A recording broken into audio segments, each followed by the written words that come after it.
اللہ کے آپ کا کیریکٹر تولا جائے گا، آپ کا ایمان تولا جائے گا، آپ کا عمل تولا جائے گا۔ اگر آپ فزیکلی کمزور بھی ہیں میرے بھائیوں، اللہ کیا اس کی ویلیو نہیں ہے۔ عبداللہ بن مسعود بہت دبلے پتلے تھے مگر آواز بہت اچھی تھی، قرآن پڑھتے تھے، اتنا بہترین قرآن پڑھتے تھے۔ اللہ کے نبی فرماتے ہیں جس کو قرآن بالکل تازہ تازہ سننا ہو، بالکل فریش فریش سننا ہو، وہ عبداللہ بن مسعود سے قرآن سنے۔ اللہ کے نبی فرماتے ہیں عبداللہ اقرا علی القرآن، مجھے قرآن پڑھ کر کے سناؤ، بخاری کی روایت ہے۔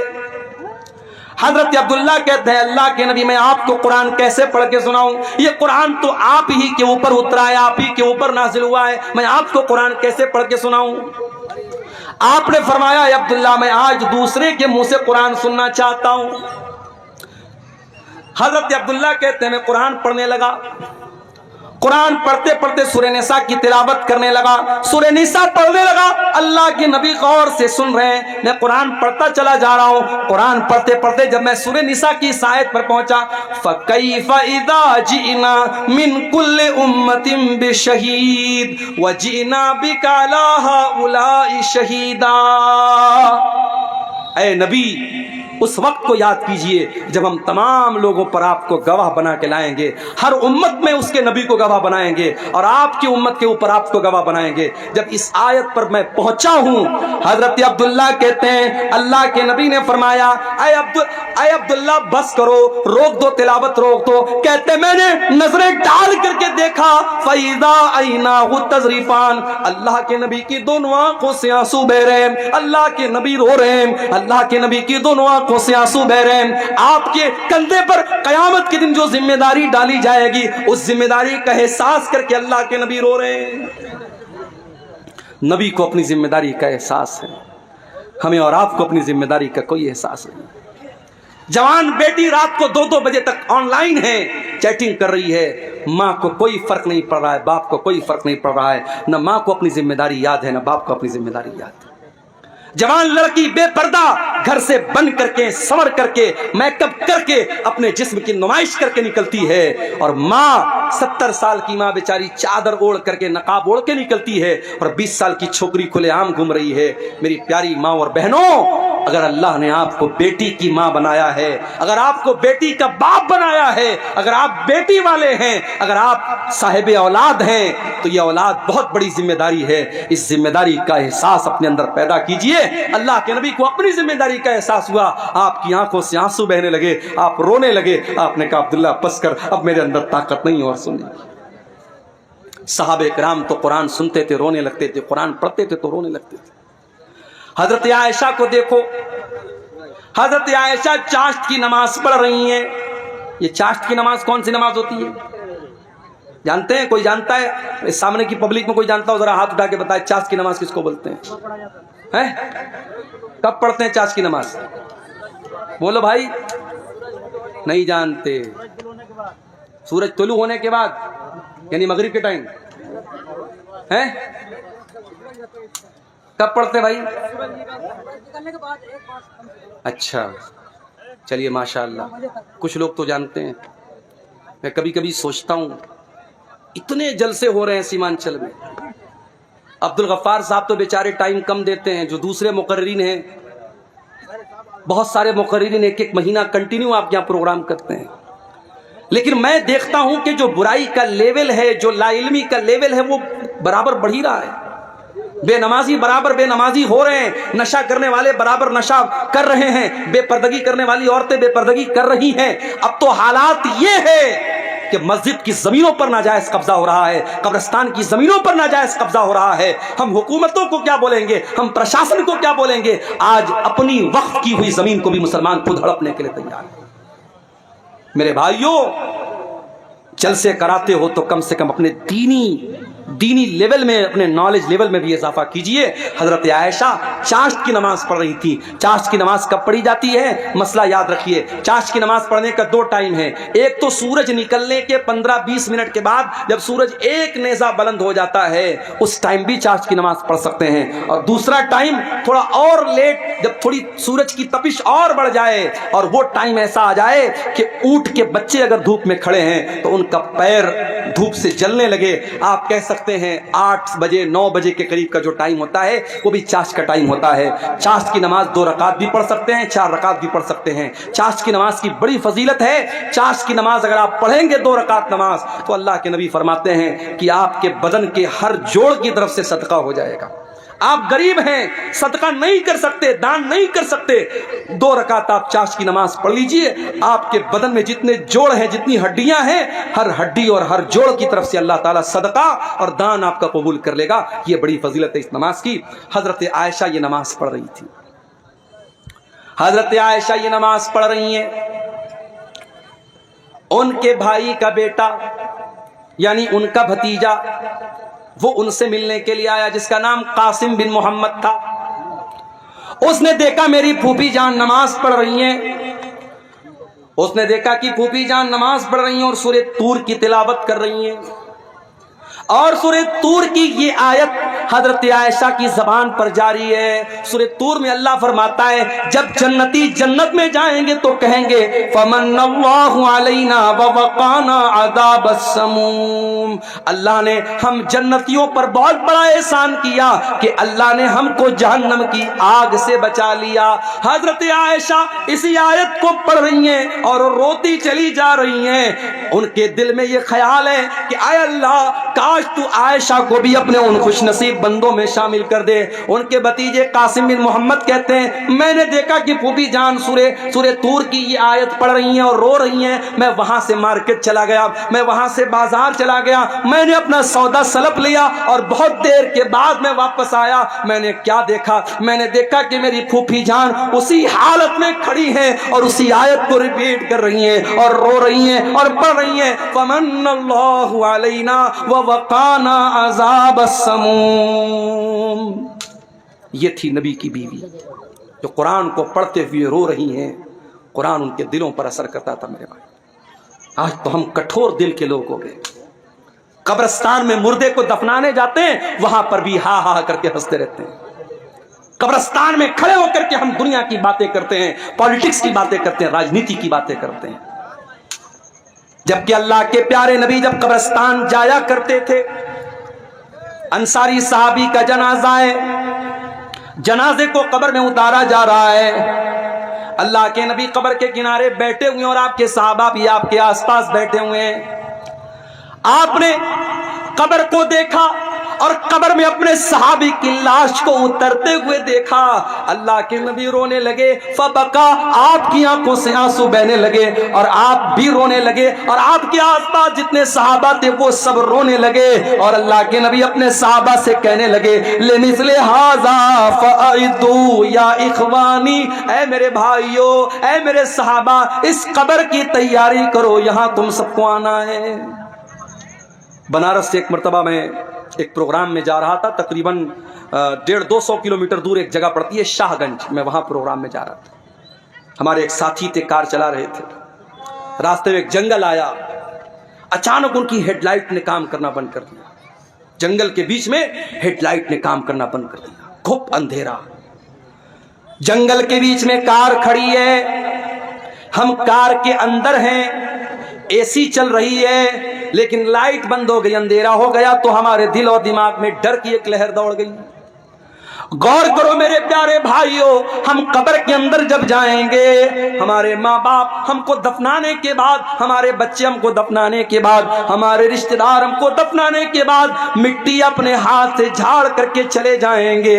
منکر نکیر آئیں گے. اس قبر کی تاریکی میں ہمارے پاس کوئی موبائل کا ٹارچ نہیں ہوگا جس کو ہم جلا سکیں, کوئی اے سی اور کولر نہیں ہوگا جس کی ہوا کھا سکیں. منکر نکیر آئیں گے اور 3 سوال کریں گے, من ربو کا, من نبیوں کا, ماں دینوں کا. اے اللہ کے بندے, تو بتا تیرا رب کون ہے, تو بتا تیرا دین کیا ہے, تو بتا تیرے نبی کون ہے. اور یہ 3 سوالوں کا جواب میتھمیٹکس کی بکس میں نہیں ملے گا. ان تینوں سوالوں کا جواب وگیان اور سائنس کی کتابوں میں نہیں ملے گا. ان تینوں سوالوں کا جواب ہسٹری اور اتہاس کی کتاب میں نہیں ملے گا, بھگول کی کتاب میں نہیں ملے گا, ہائی اسکول اور انٹر کے سلیبس میں نہیں ملے گا. ان تینوں سوالوں کا جواب مدرسہ دارالقرآن عزیزیہ کے جو بچے جس کتاب کو پڑھ کے حافظ ہوئے ہیں, اس کتاب کے اندر ملے گا.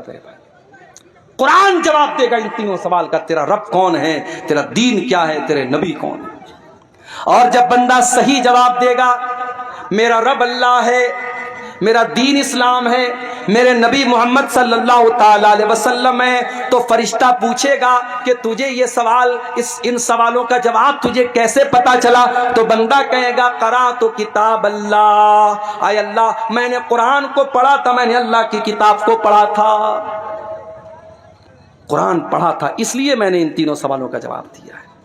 تو میرے بھائیوں اس کتاب پر آپ محنت کرو، اس کتاب کے پڑھنے والے یہاں بچے پڑھ رہے ہیں۔ مدرسوں کو حقیر مت جانو میرے بھائیوں، مدرسوں میں پڑھانے والے ان مولویوں کو حقیر مت جانو۔ کمیٹی کے لوگوں نے مجھ کو پرچی دی ہے کہ مولوی صاحب ذرا چندے کے لیے بول دیجئے، چندہ بہت کم ہوا ہے۔ یہ افسوس کی بات ہے، تکلیف کی بات ہے۔ اسی آپ کے شیرزابادی سماج میں فضول کاموں کے لیے لاکھوں روپے خرچ ہو جاتے ہیں۔ مشاعرہ ہو جائے ابھی لاکھوں روپے خرچ ہو جائیں گے، کوئی فضول چیز ہو جائے، کوئی کھیل ہو جائے، کوئی ناچ گانا ہو جائے، لاکھوں روپیہ آپ خرچ کرنے کے لیے تیار ہو جائیں گے۔ یہ سال بھر کے مدرسے کا بجٹ آپ کے اس چندے سے چلتا ہے۔ اور آج اگر جلسے والوں کو اردو بھاشی مقرر سے یہ کہنا پڑے کہ چندہ کم ہوا ہے، آپ تعاون کی اپیل کیجئے، تو یہ ہمارے اور آپ کے لیے چلو بھر پانی میں ڈوب مرنے کا مقام ہے۔ میرے بھائی میں تو یہی کہہ سکتا ہوں، انورودھ کر سکتا ہوں، نویدن کر سکتا ہوں، گزارش کر سکتا ہوں کہ بھائی یہ مدرسے کے بچے ہیں، قرآن پڑھنے پڑھانے والے بچے ہیں، جو ہو سکے دل کھول کے تعاون کرو۔ اپنی ماں بہنوں سے کہوں گا کہ جانا تو اس ادارے کا بھرپور تعاون کر کے جانا کہ اسی مقصد کے لیے جلسہ ہوا ہے۔ اور آپ کو ایک بات بتاؤں، میں میرے نبی کی ایک سنت آپ کو بتا رہا ہوں۔ میرے نبی نے اپنی فیملی کی ضرورت کو قربان کر کے اپنے مدرسے کے اسٹوڈنٹ کی ضرورت کو پہلے پورا کیا ہے۔ آپ کی سب سے چھوٹی بیٹی جس کا نام فاطمہ تھا، ان کو پتا لگا کہ میرے ابا کے پاس کچھ غلام آئے ہیں، کچھ نوکر آئے ہیں، کچھ لونڈیاں آئی ہیں، تو وہ اللہ کے نبی کے پاس آئی کہ کوئی ایک نوکر مجھ کو مل جائے، کوئی ایک نوکرانی مجھ کو مل جائے، میرے گھر کا کچھ کام آسان ہو جائے۔ حضرت فاطمہ کی ملاقات اللہ کے رسول سے نہیں ہوئی۔ حضرت فاطمہ نے اللہ کے نبی کو پیغام اپنا پہنچا دیا حضرت عائشہ کے ذریعے کہ میرے ابا آئے تو بتا دینا کہ آپ کی بیٹی آئی تھی اور غلام آئے ہیں، ایک غلام آپ کی بیٹی کو مل جائے یا ایک لونڈی آپ کی بیٹی کو مل جائے تو بیٹی کا کام آسان ہو جائے۔ اللہ کے نبی شام کو آتے آپ کو معلوم ہوتا ہے کہ آپ کی بیٹی غلام کے لیے آئی تھی، نوکر کے لیے آئی تھی۔ بخاری کے الفاظ، اللہ کے نبی شام کو اپنی بیٹی کے گھر پہنچتے ہیں۔ حضرت علی کہتے ہیں ہم دونوں میاں بیوی بستر پر بیٹھے ہوئے تھے، اللہ کے نبی آتے ہیں، دروازہ کھٹکھٹاتے ہیں، اندر آتے ہیں اور بستر پہ آ کر کے اپنی بیٹی اور داماد کے بغل میں بیٹھ جاتے ہیں، اور اللہ کے نبی اپنی بیٹی سے کہتے ہیں اے میری بچی، مجھے پتا چلا کہ تو غلام لینے کے لیے میرے پاس آئی تھی، تو لونڈی لینے کے لیے میرے پاس آئی تھی۔ اے میری بچی، ابھی تو میرے مدرسے کے جو طلباء ہیں، جو اصحاب صفہ ہیں، جو دین حاصل کرنے کے لیے جو میرے غریب صحابہ مسجد میں رہتے ہیں، اے میری بچی ان کے کھانے کا انتظام نہیں ہے، ان کے جینے کا انتظام نہیں ہے، اے میری بچی ان غلاموں کو بیچ کر کے پہلے میں ان کا انتظام کروں گا، اس کے بعد میں دیکھوں گا میری بیٹی کو کیا ضرورت ہے۔ اللہ اکبر۔ نبی کی سنت کو بھی آج زندہ کرنے کی ضرورت ہے میرے بھائیوں۔ اللہ کے نبی نے پہلے اپنی بیٹی کی ضرورت کو پورا نہیں کیا، پہلے اپنے مدرسے کے بچوں کی ضرورت کو پورا کیا۔ حقیر نہ جانو ان مدرسے کے بچوں کو۔ اللہ کے نبی فرماتے ہیں خیرکم من تعلم القرآن وعلمہ، تم میں سب سے بہترین انسان وہ ہے جو قرآن کو سیکھتا ہے، جو قرآن کو سکھاتا ہے، جو قرآن کا ٹیچر ہے، جو قرآن کا اسٹوڈنٹ ہے، اس سے بہترین کوئی انسان نہیں ہے۔ آپ کی نظر میں سائنس پڑھانے والے کی سیلری کتنی ہونی چاہیے؟ 20,000۔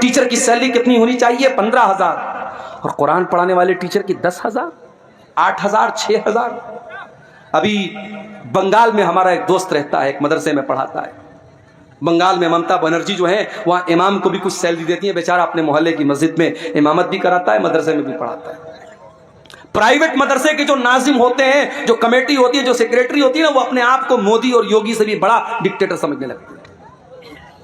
اس مدرسے کی کمیٹی کے لوگوں نے کیا کہا کہ مولوی صاحب آپ ہمارے مدرسے میں پڑھا رہے ہیں تو 24 گھنٹے آپ کو ڈیوٹی کرنا پڑے گا۔ کیا مطلب؟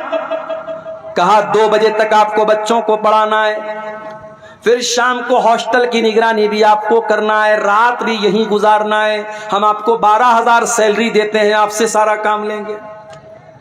ہمارے دوست نے کہا کہ بھائی مجھے بخش دو, میں امام بھی ہوں اپنے محلے کی مسجد کا, میں ڈیلی آتا جاتا ہوں, میرا خیال کرو, میں رمضان میں اتنی محنت سے چندہ لاتا ہوں, میرا خیال کرو. کہ نہیں, کوئی خیال نہیں رکھا جائے.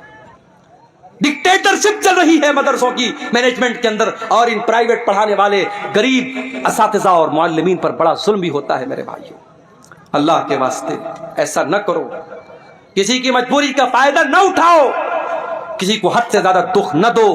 یہ قرآن پڑھنے پڑھانے والے, ان کا مقام بہت اونچا ہے, ان کی قدر کرو, ان کی عزت کرو, ان کو اچھی تنخواہیں دو. اور میں نے ایک بات اور کہی تھی, آپ کے اسی سیمانچل کے علاقے میں پروگرام ہوا تھا, میں نے کہا تھا کہ آج مسجدوں کے امام کی رہنے کی جگہ نہیں ہے. ہمارے اسحاق بھائی آئے ہیں, کھیڑیا ہاٹ میں ان کا مسجد کے امام ہیں, ان کے کمرے میں جاتا ہوں, چھوٹا سا کمرہ ہے, شادی ہو چکی ہے, فیملی کو لے کے نہیں رہ سکتے. کتنی مسجدیں ہیں جہاں امام کو رہنے کے لیے جو کمرہ ملتا ہے وہ کمرہ اتنا چھوٹا ہوتا ہے کہ امام صاحب بیچارے پورا پیر پھیلا دے تو کمرہ پورا فل ہو جائے گا. امام صاحب کے بیوی بچے کہاں رہیں گے؟ نہیں صاحب, امام صاحب بیچارے اللہ کے نیک بندے ہیں, ان کے بیوی بچے آرام سے اپنے گھر میں رہیں گے. آپ پسند کریں گے کہ آپ زندہ ہیں اور آپ کے بچے یتیم ہو جائیں, آپ زندہ ہیں اور آپ کی بیوی بیوہ ہو جائیں؟ اور مجھے کہنے دیجئے کہ آج بہت سارے مدرسوں سے جو کانڈ ہوتے ہیں, جو واقعات ہوتے ہیں بدفعلی کے اور حرام کاموں کے, اس کی بہت بڑی وجہ یہ ہے کہ آج بہت سارے مدرسوں کے ٹیچروں کو فیملی سے دور رکھا جاتا ہے. میرا بس چلے تو ہر مدرسے میں یہ قانون لگا دوں کہ جتنے بھی ٹیچر رہیں گے فیملی کے ساتھ رہیں گے, بیوی بچوں کے ساتھ رہیں گے, ان کے بیوی بچوں کے ساتھ ان کا انتظام کیا جائے, ورنہ ان مدرسوں کو بند کر دیا جائے. 6 مہینہ انسان شادی شدہ ہے, بیوی بچے والا ہے, بیوی سے دور رہے گا, شیطان طرح طرح کے خیالات ڈال سکتا ہے, شیطان غلط راستے پر ڈال سکتا ہے. میرے پیارے ساتھیوں, یہ صحابہ کا دور نہیں ہے, یہ صحابہ کا زمانہ نہیں ہے, یہ تابعین کا زمانہ نہیں ہے. اپنی مسجدوں کے امام کو اگر گندگی سے بچانا چاہتے ہو, اپنے مدرسے کے ٹیچروں کو غلط کام سے بچانا چاہتے ہو, تو ان کو فیملی کوارٹر کا بھی انتظام کرو. آج اگر آپ کی کمائی اپنے لیے ہے, اگر آپ اپنے گھر کے لیے, اپنے بچوں کے لیے بہترین گھر بناتے ہو, تو مدرسے میں پڑھنے والے پڑھانے والے ان ٹیچروں کے لیے بھی آپ کو فیملی کوارٹر کا انتظام کرنا چاہیے. آج افسوس ہوتا ہے مجھے میرے بھائی, اتنے بڑے بڑے جلسے ہوتے ہیں سیمانچل میں, اتنے بڑے بڑے ٹینٹ لگائے جاتے ہیں, دور دور تک لاؤڈ اسپیکر کی آواز جا رہی ہے, لائٹنگ کی گئی ہے, کئی لاکھ روپے ایک جلسے پر خرچ ہوتے ہیں, اور علاقہ اتنا کمزور ہوتا ہے کہ راستے میں چل کے آؤ تو راستہ پورا خراب ہے, کہیں چلنے کے لائق نہیں ہے. اس کے باوجود اتنے خرچے کر کے مدرسے کا جلسہ ہوتا ہے, لیکن جب آخر میں حساب ہوتا ہے, مولوی صاحب چندہ بہت کم ہوا ہے. یہ رونا عام طور سے رویا جاتا ہے. ایسا کیوں ہو رہا ہے میرے بھائیوں؟ اس پر ہمیں اور آپ کو غور کرنے کی ضرورت ہے.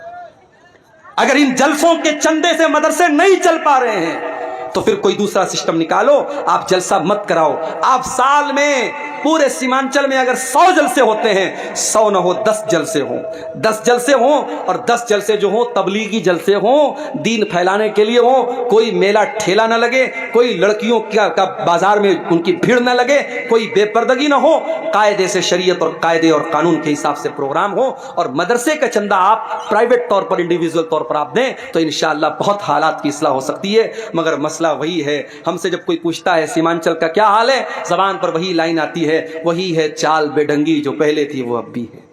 وہی ہے چال بے ڈنگی جو پہلے تھی وہ اب بھی ہے. دنیا کہاں سے کہاں پہنچ گئی, سیمانچل کا علاقہ آج وہیں کا وہی ہے. جہالت ویسی ہی ہے, غربت ویسی ہی ہے, دین سے دوری ویسی ہی ہے, بے پردگی دن بدن بڑھ رہی ہے, نوجوانوں میں شراب اور نشے کا رجحان بڑھ رہا ہے. میرے پیارے ساتھیوں, آؤ قرآن پر میں نے پوری تقریر قرآن پر کی ہے. ایک بڑی خاص بات اور آخری بات بیان کر کے بات ختم کروں گا کہ قرآن پر عمل بھی ہمیں اور آپ کو کرنا ہے. صرف قرآن کو پڑھنا کمال نہیں ہے, قرآن کو سننا کمال نہیں ہے, قرآن پر عمل بھی ہمیں اور آپ کو کرنا ہے. حضرت عمر فاروق کے پاس ایک آدمی آیا, اس نے حضرت عمر سے کہا, اے عمر تم ہمارے ساتھ نا انصافی کرتے ہو, اے عمر تم ہمارے ساتھ نا انصافی کرتے ہو, ہمیں پیسہ نہیں دیتے ہو, ہمیں تحفہ نہیں دیتے ہو. حضرت عمر بڑے غصے والے آدمی تھے. حضرت عمر کو غصہ آ گیا, ان کا ہاتھ ان کی تلوار کی طرف جانے لگا. ان کے دربار میں ایک آدمی تھا، اس نے کہا کہ اے عمر ابن خطاب، کیا آپ نے اللہ کا کلام نہیں پڑھا ہے؟ کیا آپ نے رب کا قرآن نہیں پڑھا ہے؟ اللہ قرآن میں کہتا ہے خذ العفو وامر بالعرف واعرض عن الجاہلین۔ اللہ قرآن میں کہہ رہا ہے کہ اے میرے بندو، معاف کر دیا کرو اور نیکی کا حکم دیا کرو اور جاہلوں سے منہ نہ لگا کرو، جاہلوں کو نظر انداز کیا کرو۔ اے عمر، یہ انسان جاہل ہے، اس کے منہ نہ لگیے، اس کو نظر انداز کر دیجئے۔ جب قرآن کی آیت پڑھی گئی، حضرت عمر سرنڈر ہو گئے، حضرت عمر فوراً ٹھنڈے پڑ گئے۔ اور حدیث کے الفاظ ہیں، بخاری کی روایت ہے، وَقَانَ وَقَافًا عِنْدَ کِتَابِ اللَّهِ۔ حضرت عمر کی عادت تھی، اگر قرآن پڑھا جاتا تھا اور قرآن کا کوئی حکم پیش کیا جاتا تھا، حضرت عمر فوراً سرنڈر ہو جاتے تھے اور مان لیتے تھے۔ میرے عزیزو، قرآن کی روشنی میں اپنی اصلاح کرو۔ قرآن کہتا ہے نماز قائم کرو، مسجدیں آج ویران ہیں۔ قرآن کہتا ہے زنا کے قریب مت جاؤ، اور آج زنا کے اڈے مسلمانوں سے آباد ہیں۔ قرآن کہتا ہے ولا یبدین زینتہن، عورتیں بے پردگی نہ کریں، اور آج ہماری اور آپ کی عورتیں بے پردگی کر رہی ہیں۔ قرآن کہتا ہے نشے کے قریب مت جاؤ، اور آج ہمارا نوجوان نشہ کر رہا ہے۔ قرآن کہتا ہے نماز اپنے ٹائم پر پڑھو، ہمارا نوجوان آج نماز سے دور ہے۔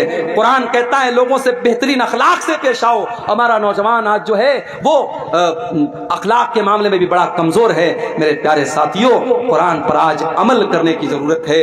اور اللہ قرآن میں جب قرآن کی فضیلت بیان کرتا ہے تو ساتھ میں یہ بھی کہتا ہے کہ یہ قرآن لیدبروا آیاتہ، قرآن تدبر کرنے کے لیے، قرآن غور کرنے کے لیے ہے۔ میرے عزیزوں، ڈیلی آدھا گھنٹہ صحیح، 1 گھنٹہ صحیح قرآن پڑھنے کے لیے ٹائم نکالو۔ آج بنگلہ بھاشا میں قرآن کا انواد موجود ہے، اردو زبان میں قرآن کا ترجمہ موجود ہے، انگلش میں قرآن کا ٹرانسلیشن موجود ہے۔ جو زبان آپ کو آتی ہے، جو بھاشا آپ کو آتی ہے، اس بھاشا میں قرآن کو لے کر کے بیٹھ جاؤ۔ آدھا گھنٹہ، میں زیادہ نہیں بولتا، آدھا گھنٹہ ڈیلی آپ قرآن کو دینا شروع کر دو۔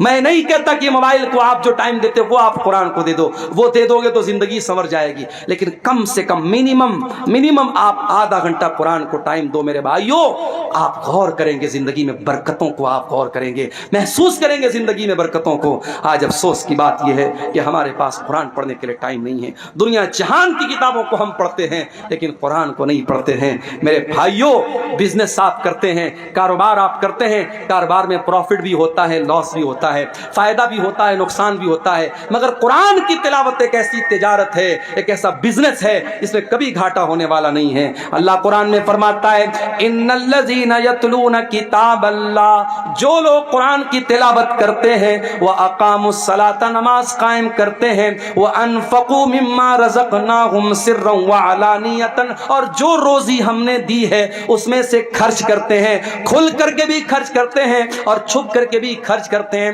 اللہ فرماتا ہے یرجون تجارۃ لن تبور، قرآن پڑھنے والا ایسا بزنس کر رہا ہے، ایسا ویاپار کر رہا ہے جس میں کبھی گھاٹا ہونے والا نہیں ہے۔